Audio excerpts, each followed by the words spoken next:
Pre, Bro, kumain ka ba ng puwet? depende. Gusto mo i-try itong dala kong puwet? Hindi dala kang puwet. Oo, ito oh. Ang malupit dyan, kasi sa atin kasi yan ay puwet extra.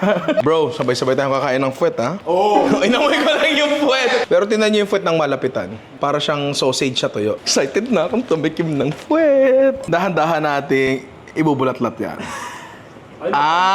Okay. So, sariwa naman pala yung loob ng puwet. O yan. Diyan sa katira mo, maraming palang taba yung puwet. Ayun o, di ba? Ang bango ng puwet. Lasa siyang salami Milano. Oh, pila-pila dito. Tingnan natin yung puwet. Ganyan talaga dito pag magpapatikim ng puwet eh. Oo. Hindi, balita sa buong ba? Oh, may puwet daw! Pag dikitin natin mga puwet. Puwet, bro! Uy, grabe, nandikit At sabay-sabay tayo. Amoy muna, bro. Amoy muna sa puwet. Tapos sabay-sabay natin dilaan. Kasi tikman na natin. Bro, parang hindi ka sanay sa puwet ah. Hindi talaga, bro. Ngayon natikman niyo na yung puwet. Ulit ba kayo kumain ng puwet? Oo. Basta puwet mo.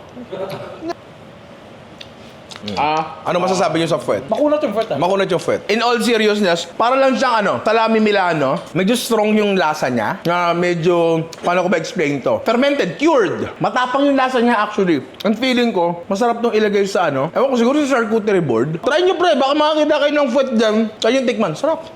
Puwet extra. Galing Spain pala yung puwet.